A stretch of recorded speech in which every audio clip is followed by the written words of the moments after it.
What's going on, Denver? This is Evan Tarver, the backstage correspondent for tonight.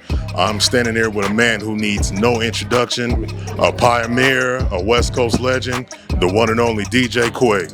So DJ, man, this is 50 years of hip hop, and want to dive into that a little bit. What introduced you to hip hop? What got you started in it? Just the neighborhood, like hearing stuff in the neighborhood, people making their own cassettes and rolling down the street. You know, obviously, we all heard Rappers Delight and knew that it was about the hip, the hop, the hip to the hippies. It was like, you know, catchy stuff. But what nailed it, what brought it home for me was my neighbor, Michael Padro, bought some Run DMC 12 inches and playing them out of his window. And I'm like, what is that? Because it wasn't on the radio back then. Right. So we learned hip hop by grassroots. You know what I'm saying? By boots on the ground, going to the store and making our own little community of people that knew about this hot new music that was coming up by black people. You know what I'm saying? That wasn't soul, that wasn't R&B, that wasn't rock and roll. It was this other thing. And it was Sucker MC's vinyl. And it's like that. And that's the way it is. My sister Cynthia, my oldest sister, second oldest, she bought the vinyl It's Like That, and that's the way it is.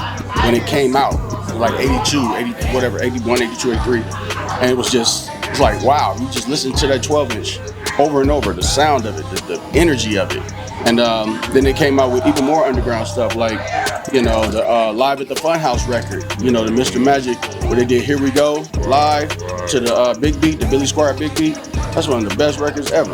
Yeah. You know, and the only time that Jam Master Jay's turntable skipped, because they never skipped nowhere, or when they recorded it skipped. Oh, but he recovered. You know, we talking about Jam Master Jay, man. He know what he doing. He gonna get it together. He's the greatest ever. That's who I wanted to be. That's why I became DJ Quik. I wanted to be Jam Master Jay. I wanted my homeboys to rap, and I'd just be back there just turntablism. Cut it up, man. Rest in peace to Jam Master Jay, by the way. The greatest ever. Greatest ever. Yes, sir. Yes, sir. So also with you, man, you know, you've been in the game for over 30 years. You know, I came up growing listening to you.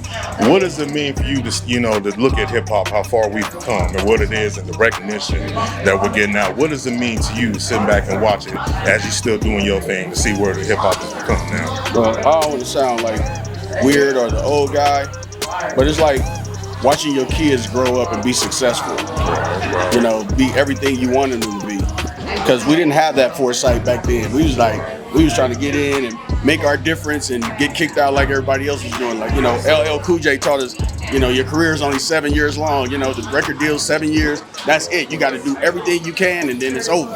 But even he was proven wrong because his career took off after that. Right. You know what I'm saying? Year 8, he was doing movies and sitcoms and, you know, TV. So, you know, it's basically, I'm proud. Okay, good. I'm really fucking proud, bro. And I was able to change people's lives with this music, like Sugar Free and Second to None and AMG. Yes, you know, we changed each other's lives with this music, bro. This music was like, it was like the gold rush, you know, but it was the platinum rush, you know, for album sales. It was new. We got in right at the right time, and we were influenced by all the right people, and we had the right people to advise us, and it all clicked. You know what I mean? It lined up, and we hit. There you go. So it's like, what can you say, bro? It's like the lottery, bro. I feel like the luckiest motherfucker in the world. Hey, man. I feel like Charlie in the Chocolate Factory in this motherfucker. And we thank you for what you've done, man. You know, the West Coast definitely helped decorate it. You're a huge part of that, man. So it's an honor to be standing here talking to you. Thank you, Evan. No problem at all. And last question, man. You know, for the fans and the people that don't know, you know, what can we look forward to in the future from DJ Quik? Man, I just put out a record called Class. Did pretty good. I hit the top 40 on Apple Music. I'm in the studio with Snoop Dogg right now, recreating the fever, you know what I'm saying? You know, taking a lot of vacations in these Airbnbs, smoking a bunch of fucking Colorado weed, chilling, getting, you know, got the bitches walking around in bikinis. Bitches, man. Puerto Rican bitches. You know, we having a good time. We living, man. We, you know, niggas trying to have fun, man. We here. We breathing. If you're breathing, make some noise for yourself. Shit. That's what it's all about, That's man. what it is, man. And hip-hop, we want 50 more years of hip-hop. I ain't gonna be here, but shit, let it turn 100.